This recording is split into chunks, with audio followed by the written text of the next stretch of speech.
te enseñaron a verla de rodillas, llorando, pidiendo perdón por pecados que la institución inventó para ella. Te dijeron que era la prostituta arrepentida, la mujer rota por la lujuria que necesitaba ser salvada. Pero si abres los textos reales y no los sermones, la historia de María Magdalena no es la de una pecadora. Es el robo de identidad más grande y cruel de la historia humana. El filósofo Baruch Spinoza fue excomulgado y maldecido en el siglo XVII por hacer exactamente lo que vamos a hacer hoy: leer los textos sagrados usando la razón, sin el filtro del miedo, y notar las costuras de las mentiras institucionales. Y lo que le hicieron a María Magdalena no fue un error de traducción. Fue un asesinato de personaje calculado para controlarte. Y la pregunta que deberías estar haciéndote no es si esto es verdad. La pregunta es por qué nadie te lo dijo antes. Vamos a empezar con una fecha. Año 591 después de Cristo. Esa fecha importa porque es el día exacto en que nació una de las mentiras más duraderas y tóxicas de la civilización occidental. No nació en la Biblia, no nació en los Evangelios, nació en la boca de un hombre con poder político absoluto, el Papa Gregorio I, conocido como Gregorio Magno, un título que dice mucho sobre cómo se veía a sí mismo. Gregorio se paró frente a su congregación y pronunció una homilía que no era teología, era ingeniería social. En esa homilía, tomó a 3 mujeres completamente distintas del Nuevo Testamento y las aplastó en un solo personaje. La primera, María Magdalena, la seguidora de Jesús de la ciudad de Magdala, de quien se dice que Jesús expulsó 7 demonios. La segunda, María de Betania, la hermana de Marta y Lázaro, una mujer contemplativa que se sentaba a escuchar las enseñanzas. La tercera, una mujer anónima descrita en el capítulo 7 del Evangelio de Lucas. Una mujer de la que solo se dice que era pecadora en la ciudad, que entra a una casa, llora a los pies de Jesús, los lava con sus lágrimas y los seca con su cabello. 3 mujeres, 3 historias, 3 contextos. Y Gregorio las fusionó en una sola figura. ¿Por qué? Porque necesitaba un arquetipo, no necesitaba una persona real, necesitaba una herramienta narrativa, y esa herramienta era la ramera arrepentida. Piensa en lo que hizo. Tomó a una mujer cuyo único pasado mencionado en los evangelios es una enfermedad de la cual fue sanada y le cosió encima la identidad de una mujer sexualmente impura. Le robó su nombre, le robó su historia, le puso una máscara de vergüenza que duró más de 1400 años. Y nadie en tu iglesia te lo dijo. Nadie en tu catecismo levantó la mano para decir que esa fusión no tiene ningún respaldo escritural, porque no les convenía.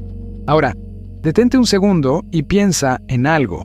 Si abres tu Biblia y buscas un solo versículo, uno solo, que diga que María Magdalena era prostituta, no lo vas a encontrar, no existe. Puedes revisar Mateo, Marcos, Lucas y Juan de principio a fin. Puedes leer cada línea en griego original, en arameo, en latín. No está. La palabra prostituta y el nombre María Magdalena jamás aparecen juntos en ningún texto canónico. Eso significa que durante siglos te vendieron una asociación que no estaba en el libro, que te dijeron que era sagrado e infalible. La mentira no salió de Dios, salió de un papa con una agenda, y esa agenda no era espiritual, era política. Pregúntate quién era María Magdalena según lo que realmente dicen los textos. Lucas capítulo 8, versículos 1 al 3. Ahí está, en blanco y negro, sin interpretación, sin filtro pastoral. El texto dice que Jesús viajaba por ciudades y aldeas predicando, y que lo acompañaban los 12 apóstoles y también algunas mujeres que habían sido sanadas de espíritus malignos y enfermedades, y las nombra. La primera que nombra es María, llamada Magdalena, de quien habían salido 7 demonios. Y luego dice algo que la tradición religiosa enterró con una pala de vergüenza. Estas mujeres les servían con sus bienes. Lee eso otra vez. Les servían con sus bienes. En el idioma original, la implicación es clara. Estas mujeres financiaban el movimiento, eran mecenas, tenían recursos propios, tenían independencia económica. María Magdalena no estaba arrodillada pidiendo limosna, estaba sosteniendo financieramente la operación que se convertiría en la religión más grande del planeta. Era una inversora, una benefactora, una mujer con poder material que decidía libremente a dónde dirigir su riqueza. Eso no es el perfil de una prostituta arrepentida, es el perfil de una líder. Y ahí está el problema para la institución. Una mujer con dinero propio, con capacidad de decisión, con autoridad dentro del grupo más cercano a Jesús, no es una mujer que se puede controlar. No es una mujer a la que le puedes decir, calla y obedece. Así que la destruyeron. No con piedras, con narrativa. La convirtieron en el ejemplo perfecto de lo que pasa cuando una mujer se desvía. Miren, les decían a las niñas en el catecismo, hasta María Magdalena cayó en el pecado de la carne, pero Jesús la perdonó porque se arrepintió. El mensaje oculto era devastador. Tu cuerpo es tu enemigo, tu deseo es tu condena, y tu único valor ante Dios es la vergüenza perpetua. Pero necesito que entiendas algo sobre cómo funcionaba Magdala, la ciudad de donde venía esta mujer, para que dimensiones el tamaño de la distorsión. Magdala no era una aldea cualquiera de pescadores. Las excavaciones arqueológicas modernas, especialmente las realizadas a partir de 2009, cuando se descubrió una sinagoga del siglo I en el sitio, revelan que Magdala era un centro comercial importante en la ribera occidental del Mar de Galilea. Flavio Josefo, el historiador judío romano que escribió en el siglo I, la menciona con el nombre griego de Tariquea y describe una ciudad próspera, con una industria pesquera significativa, que exportaba pescado salado a todo el Imperio Romano. Había dinero en Magdala, había comercio internacional, había infraestructura. María era de Magdala. Eso no es un detalle geográfico irrelevante. En la cultura del siglo I, identificar a alguien por su ciudad de origen y no por su relación con un hombre era significativo.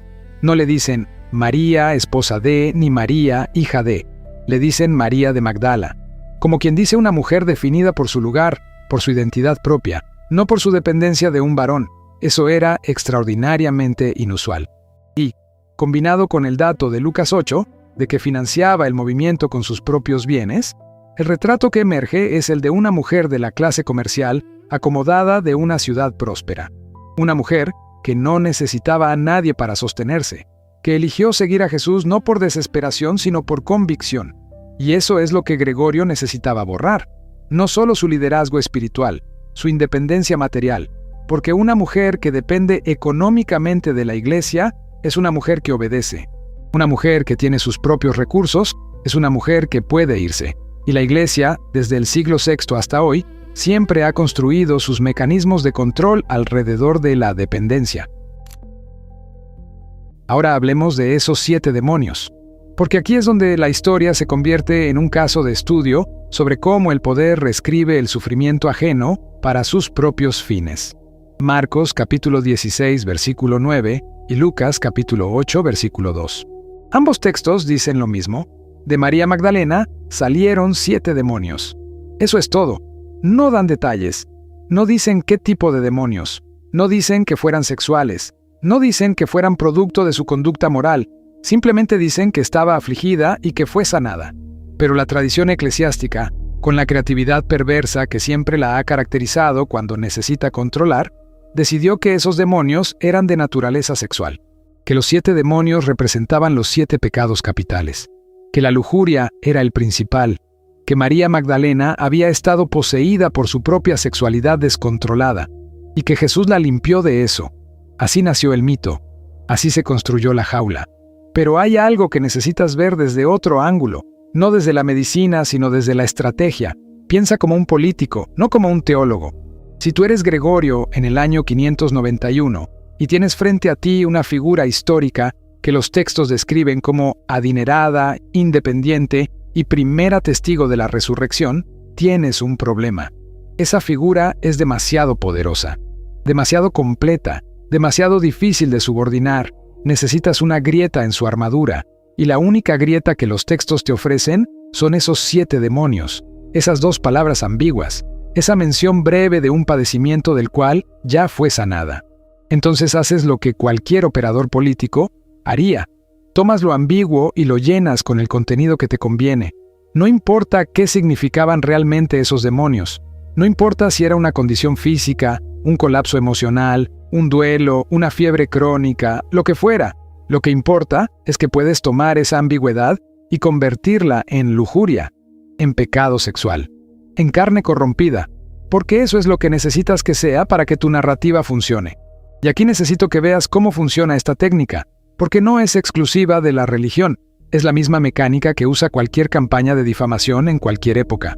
Tomas un hecho real pero incompleto, algo que la persona efectivamente vivió o dijo, pero cuyo contexto completo no es público, y llenas el vacío con la versión que te conviene. Si alguien estuvo enfermo, dices que fue por drogas. Si alguien tuvo un episodio emocional, dices que está loco.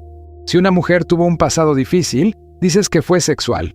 La técnica funciona porque parte de algo verdadero. Ella sí tuvo 7 demonios. Eso no es mentira. La mentira está en lo que decidieron que esos demonios significaban. Y como la mayoría de las personas no investigan, como la mayoría acepta la primera interpretación que les dan, la versión fabricada se convierte en la versión oficial. Y la versión oficial se convierte en verdad. Y la verdad fabricada se repite durante 14 siglos sin que nadie la cuestione.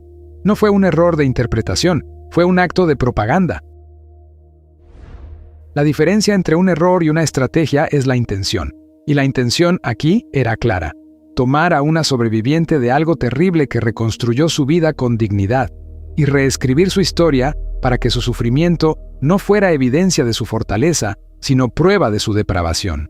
Hay un paralelo histórico que lo hace todavía más evidente. En el siglo IV, la Iglesia hizo algo similar con otra figura femenina poderosa. Hipatia de Alejandría, filósofa neoplatónica, matemática, astrónoma, directora de la Escuela de Alejandría, fue asesinada por una turba cristiana en el año 415. Y después de asesinarla, la tradición cristiana se encargó de reescribir su historia. De filósofa brillante, pasó a ser retratada como una bruja pagana, una hechicera, una mujer que usaba su sexualidad para seducir a hombres de poder. El patrón es idéntico. Mujer poderosa, incómoda para la estructura eclesiástica, cuya reputación es destruida póstumamente mediante la sexualización de su imagen. Lo que le hicieron a María Magdalena no fue un incidente aislado, fue una política. Eso es lo que hace el poder cuando encuentra una historia que no puede controlar. No la borra, la edita, le cambia el significado, y después te la cuenta tantas veces con el significado nuevo que el original desaparece. Y 1400 años después, nadie recuerda que hubo un original. Ahora avancemos hacia algo que debería hacer temblar los cimientos de cualquier estructura eclesiástica que se atreva a minimizar a las mujeres. Hablemos de la resurrección. Si eres cristiano o lo fuiste, sabes que la resurrección es el evento central de toda la fe. Sin resurrección no hay cristianismo. Pablo lo dijo con claridad en 1 Corintios 15:14. Si Cristo no resucitó, nuestra predicación es en vano, y en vano es también la fe de ustedes. Todo depende de ese momento. Todo se sostiene o se derrumba según quién vio a Jesús salir de esa tumba. Y aquí viene el dato que rompe el esquema. Los 4 evangelios canónicos, los 4, Mateo, Marcos, Lucas y Juan, coinciden en algo que la Iglesia jamás enfatiza. La primera persona que vio a Jesús resucitado fue María Magdalena.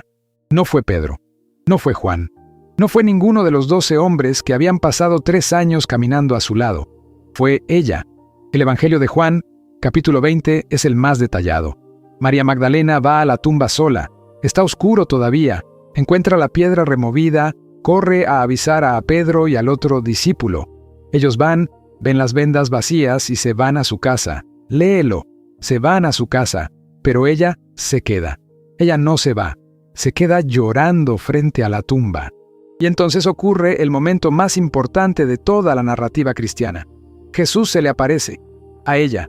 Primero, antes que a nadie, y no solo se le aparece, le da una misión. Le dice: ve a mis hermanos y diles que subo a mi Padre. La convierte en la primera mensajera de la resurrección, la primera predicadora del evento más importante del cristianismo, la primera apóstola. De hecho, la tradición cristiana primitiva le dio un título que la Iglesia posterior intentó borrar: Apostola Apostolorum, la apóstola de los apóstoles. No una seguidora secundaria, no una espectadora pasiva, la fundadora funcional de la proclamación cristiana. Y aquí, la ironía alcanza niveles que merecen un análisis frío. En el mundo romano y judío del siglo I, el testimonio de una mujer no tenía validez legal. Una mujer no podía testificar en un tribunal. Su palabra no contaba. Era considerada jurídicamente irrelevante. Si los autores de los evangelios hubieran inventado la historia de la resurrección, si fuera una fabricación diseñada para convencer, jamás habrían puesto a una mujer como testigo principal. Habrían puesto a Pedro, habrían puesto a un hombre con peso legal y social. El hecho de que los 4 textos coincidan en que fue ella sugiere algo incómodo para los escépticos, pero también para la iglesia. Probablemente era verdad. Probablemente ella fue la primera. Y no pudieron borrarlo del texto, por más que lo intentaron después con la narrativa. Pero lo que sí pudieron hacer fue neutralizarla. No pudieron sacarla de los evangelios porque la tradición oral ya era demasiado fuerte. Así que hicieron algo más sutil, más inteligente, más corrosivo. Le cambiaron la identidad. Dejaron su nombre en el texto, pero le reescribieron el significado. Ya no era la primera apóstola, era la prostituta perdonada. Ya no era la mujer que se quedó cuando los hombres huyeron, era la pecadora que lloraba por su vergüenza. Le robaron su acto de valentía y lo reemplazaron con un acto de sumisión. Porque eso es lo que necesitas entender. Los hombres se fueron. Después de la crucifixión, los discípulos se escondieron. El texto lo dice con claridad brutal. Tenían miedo. Pedro, el supuesto pilar de la iglesia, el primer papa según la tradición católica, negó conocer a Jesús 3 veces antes de que cantara el gallo. 3 veces. Por miedo, y después de la crucifixión, se encerró. Pero María Magdalena fue a la tumba, en la oscuridad, sola, en un momento donde asociarse con un ejecutado político podía significar tu propia muerte. Ella fue, ellos no. Y cuando ella regresa con la noticia más trascendental de la historia, cuando les dice a los hombres que ha visto al Maestro vivo, ¿qué hacen? Lucas capítulo 24, versículo 11, lo dice sin anestesia. Les pareció una locura y no le creyeron. No le creyeron. La mujer que tuvo el coraje de ir a la tumba, que fue elegida como primera testigo, que corrió a dar la noticia, fue desestimada por los hombres que estaban escondidos temblando. Y ese patrón, esa dinámica de la mujer valiente a la que el hombre cobarde no le cree, no quedó en el siglo I. Se coló en la estructura de poder de la iglesia y llegó hasta tu infancia. Y hay un detalle adicional en Juan 20 que merece su propio análisis. Cuando Jesús se le aparece a María Magdalena en el jardín, ella no lo reconoce inmediatamente. Piensa que es el jardinero, y cuando le pregunta dónde han puesto el cuerpo, Jesús dice una sola palabra: su nombre, María. Y en ese momento ella lo reconoce. Responde Raboní, que significa maestro. Piensa en la intimidad de esa escena. No hay discurso teológico, no hay proclamación cósmica, no hay fuego del cielo ni trompetas angélicas. Es un hombre diciendo el nombre de una mujer, y una mujer reconociendo la voz de alguien que importaba profundamente para ella. Es el momento más humano de todo el Nuevo Testamento, y ocurre entre ellos dos, solos, en un jardín, al amanecer.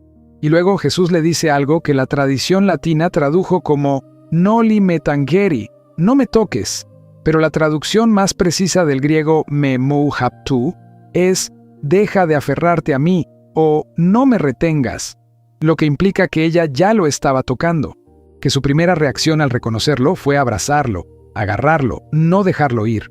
Y él le dice que lo suelte porque todavía no ha subido al Padre. Ese «todavía no» es crucial. Porque lo que le está diciendo es, esto no ha terminado, pero la relación entre nosotros va a cambiar de forma.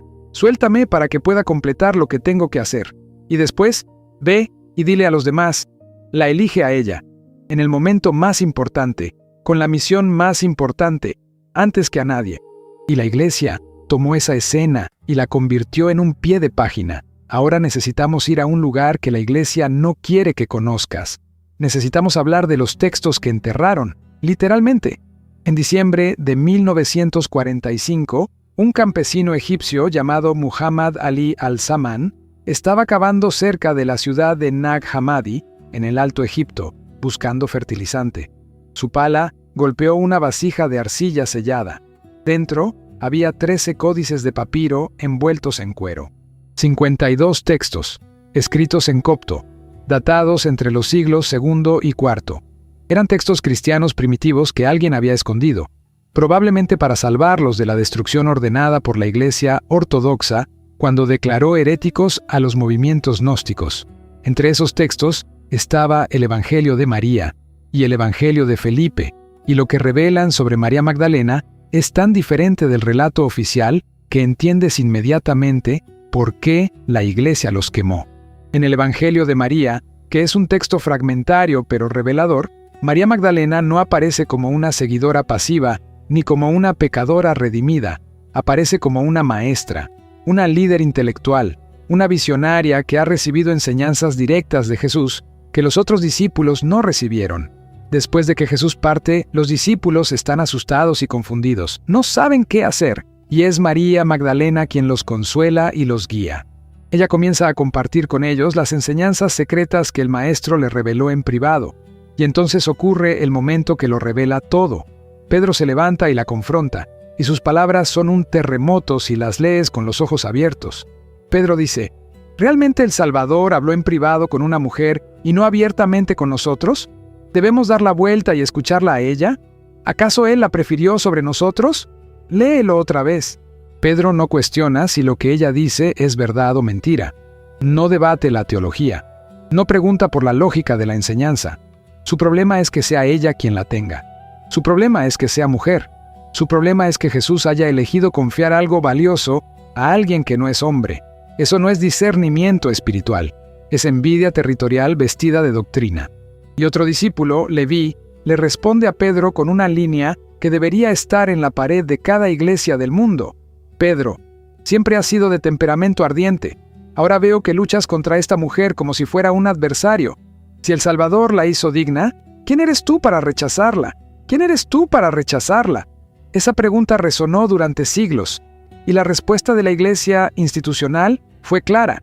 Somos los que tienen el poder, y la rechazamos. El Evangelio de Felipe va aún más lejos.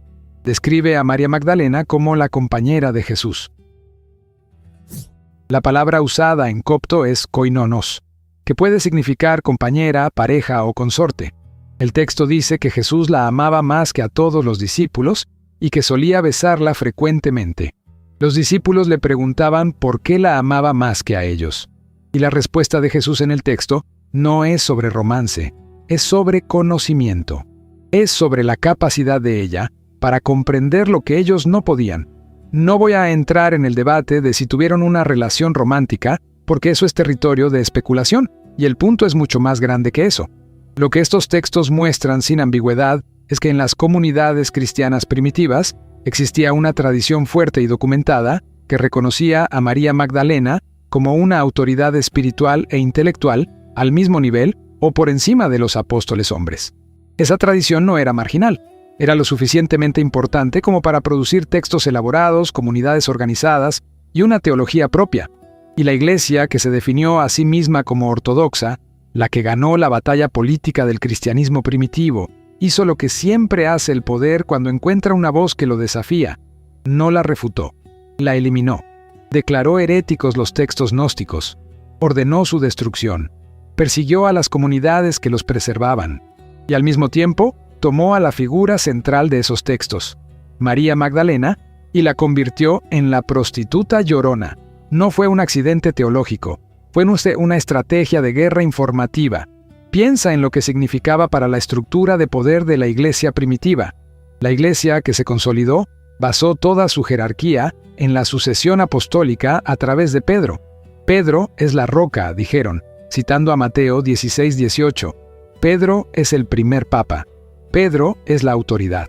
Todo el sistema de poder, los obispos, los cardenales, el papado, se justifica a través de una línea directa que empieza en Pedro.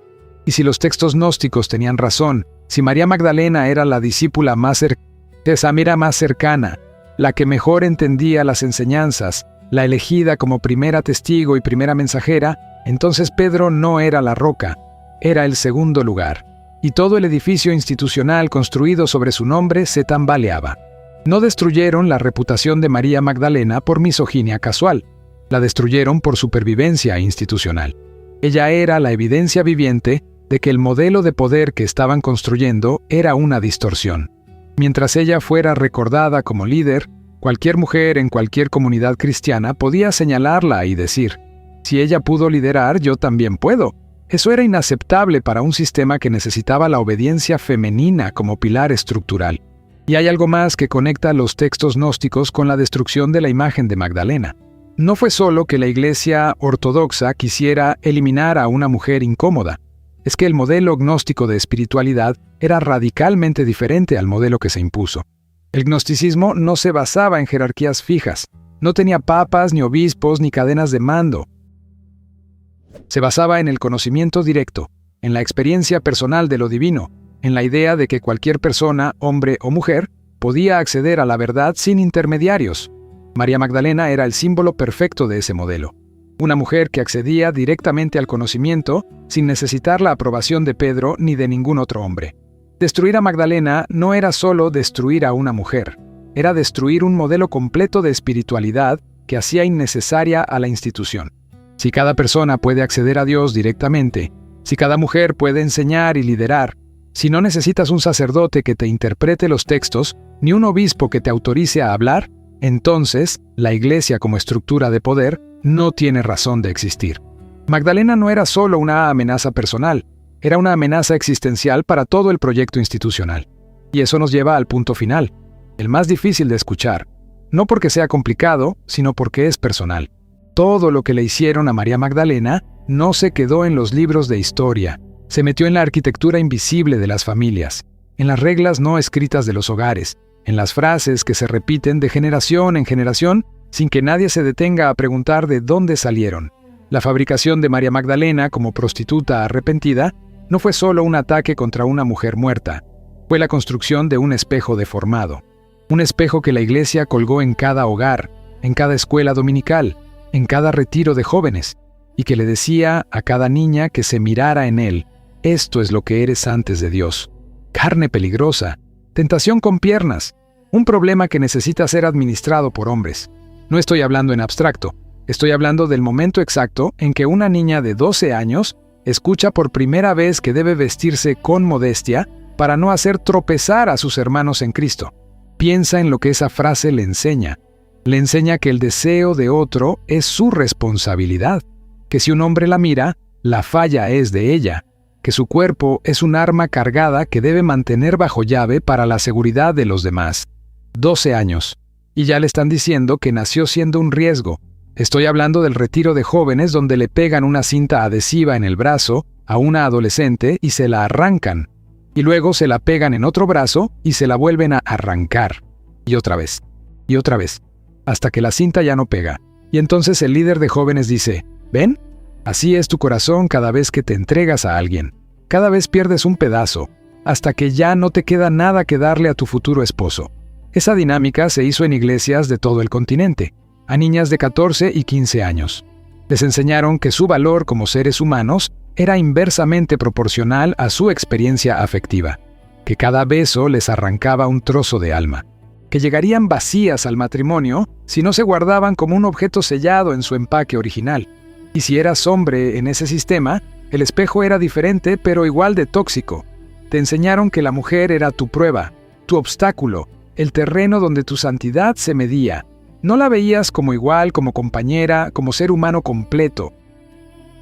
La veías como territorio de tentación o territorio de conquista matrimonial aprobada por Dios. En ambos casos, territorio, nunca persona.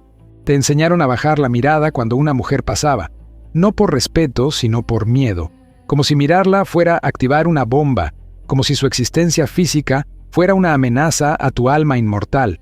Y así creciste dividido, deseando lo que te dijeron que te destruiría, necesitando lo que te enseñaron a temer, buscando intimidad con la misma persona a la que aprendiste a ver como peligro.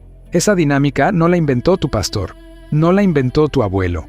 La inventó un papa en el año 590 y uno cuando decidió que la mujer más importante del cristianismo primitivo debía ser recordada como una prostituta.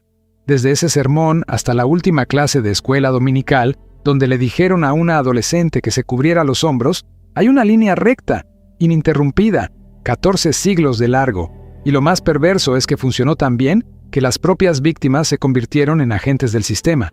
Madres que repiten a sus hijas las mismas frases que las dañaron a ellas. Abuelas que vigilan el largo de la falda con más rigor que un inspector de aduanas.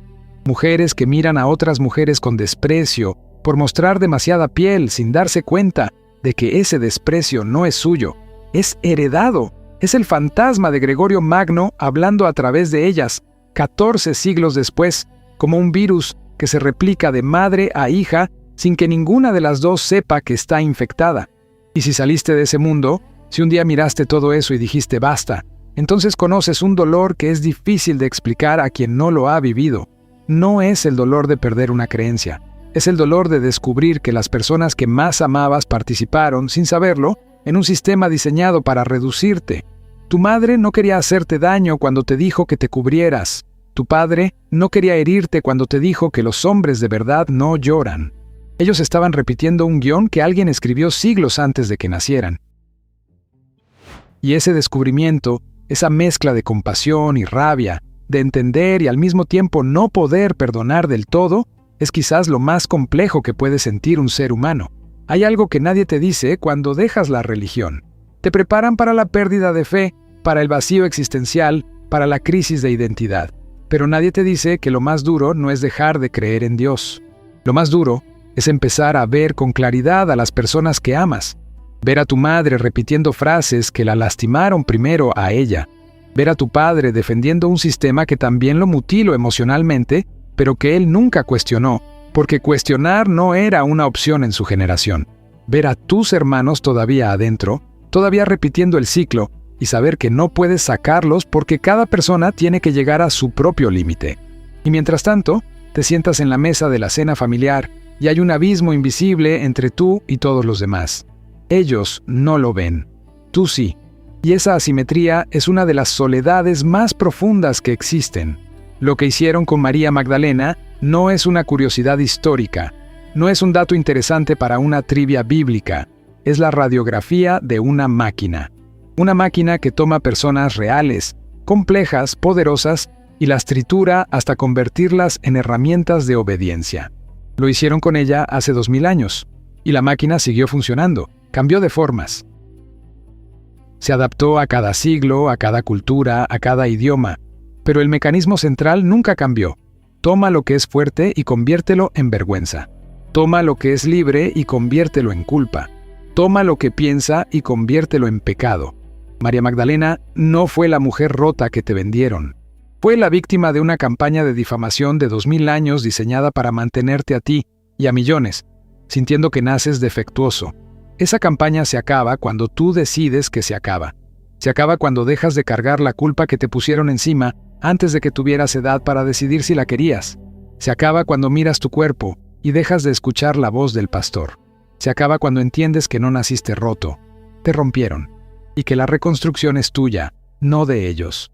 En 1969, casi como una nota al pie que nadie leyó, el Vaticano revisó el calendario litúrgico y separó oficialmente a María Magdalena de la mujer pecadora de Lucas 7, sin disculpa pública, sin comunicado masivo, sin decir, nos equivocamos durante 14 siglos y destruimos la imagen de una mujer para controlar a millones. Simplemente ajustaron el calendario y siguieron adelante, como si 14 siglos de difamación fueran un error administrativo. Y en 2016, el Papa Francisco elevó la fiesta de María Magdalena al rango de fiesta litúrgica, al mismo nivel que las fiestas de los apóstoles hombres, reconociéndola, finalmente, como la apóstola de los apóstoles, pero sin pedir perdón, sin reconocer el daño, sin mirar a las millones de mujeres que crecieron odiando sus propios cuerpos y decirles, lo que les hicimos estuvo mal, porque pedir perdón significaría admitir que el sistema se construyó sobre una mentira. Y si admites una mentira, la gente empieza a buscar las demás, y hay demasiadas. Así que lo hicieron en silencio. Un ajuste burocrático, un decreto litúrgico, un papel firmado en un despacho del Vaticano que la mayoría del mundo nunca vio. Y mientras tanto, en miles de iglesias de América Latina, de África, de Filipinas, de todas las comunidades donde el catolicismo y el protestantismo siguen siendo la estructura sobre la cual se organiza la vida entera de millones de familias, la imagen de la Magdalena prostituida sigue viva, sigue en los sermones, sigue en los retiros, sigue en la mente de cada mujer que aprendió a sentir vergüenza antes de aprender a sentir placer. Pero tú ya lo sabes. Si estás aquí, si llegaste hasta este punto, ya cruzaste una línea que no tiene retorno. Y eso no es una pérdida. Es el comienzo de algo que no tiene nombre todavía, porque es tuyo y solo tuyo. No es la fe de tus padres, No es la doctrina de tu pastor, no es la culpa de tu infancia. Es lo que queda cuando todo eso se cae. Y lo que queda, aunque al principio se sienta como vacío, es en realidad espacio. Espacio para pensar sin permiso, para sentir sin disculparte, para existir sin la necesidad de que alguien en el cielo te valide. María Magdalena no necesitó la validación de Pedro para ir a la tumba. No necesitó el permiso de los 12 para ser la primera testigo. No necesitó que la iglesia la reconociera para ser quien fue. Y tú tampoco necesitas permiso para ser quien eres. La diferencia es que a ella le tomaron 14 siglos devolverle una fracción de su nombre. A ti no tiene que tomarte tanto. Dime en los comentarios desde qué ciudad y país estás viendo esto. Quiero saber hasta dónde llegó la verdad que no querían que escucharas.